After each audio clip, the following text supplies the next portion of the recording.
It's been 1 year since Dia Abrams went missing from her ranch in California. The millionaire's mysterious disappearance has gone national. We have the latest on her case on DBL's True Crime Chronicles.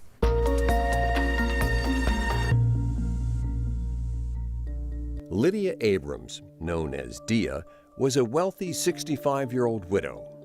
She lost her husband Clem in 2008. He was a successful developer, and Dia inherited their 117-acre ranch in Riverside County, California. They had 2 children together. Here's my mother when I was just born, and there's my sister.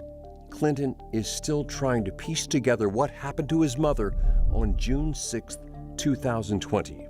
She woke up early, baked cinnamon rolls, and delivered them to her good neighbor. Then she had lunch with Keith Harper, a ranch hand who lived on the property and claimed to be Dia's fiancé. It's definitely not the case. I know my mother. She was not engaged. She would not remarry. Keith was the last one to see her alive and claimed when he returned home that night, he couldn't find her and noticed her truck, purse, and cell phone were all left behind. I have no reason to bring harm to her. I love that woman. The next day, neighbors searched the ranch on foot and horseback. But Keith packed up and drove his RV to New Mexico. It's unsettling to me that on the morning that the search and rescue team arrived and the homicide unit arrived, Harper was not there. He had fled. Even more disturbing, police discovered that Dia had transferred her properties into a trust 2 weeks before she went missing and named Keith as the beneficiary. So is it possible, since she knew she was going to marry you, that she made you the beneficiary of these trusts? You'd have to ask her attorney. I do not know. Her children were written out of her will. I believe it was ill-gotten and with malintention, and my concerns are that her stuff is being pilfered and taken and stolen. Was it a coincidence, or was someone after Dia and her money? I believe she was murdered, and we need to find her for her soul to rest in peace.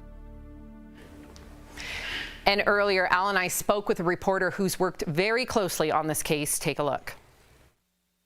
We are joined by investigative producer David Gottfredson from CBS 8 in San Diego, California. David, thank you so much for being here despite the circumstances and also for bringing light to this case. So Dia Abrams has been missing for 1 year now. Give us the latest in the case, and are there any new leads? There are not a lot of new leads. She owned this multi-million-dollar ranch up there, along with 2 rental properties nearby.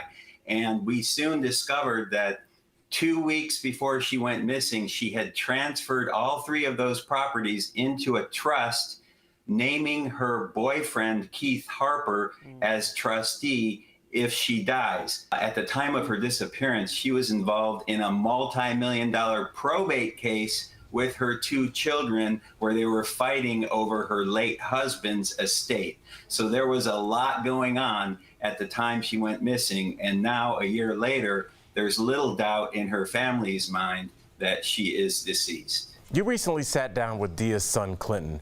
It was the first time he spoke publicly about the case. What does he think happened to his mother?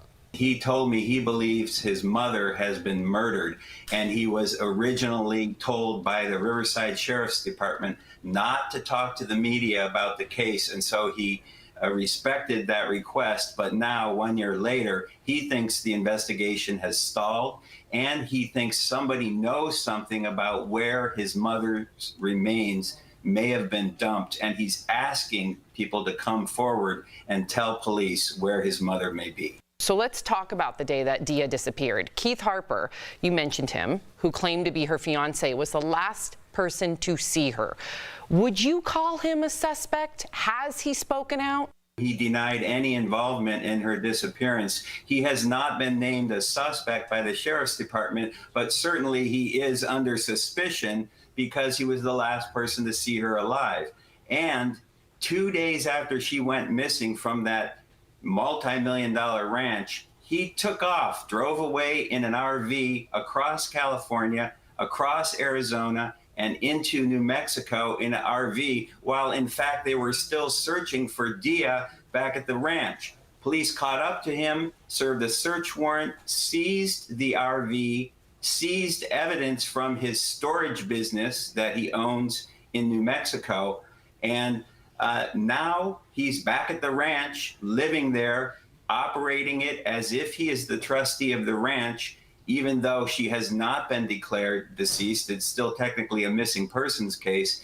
And now her two kids are in court trying to get him removed as trustee of the ranch. To learn more about this case, visit CBS8.com. This story is also the subject of a new podcast episode. Just search True Crime Chronicles on your favorite podcast player. David, again, thank you for bringing this story to light to our viewers. Hopefully we can bring justice to this family.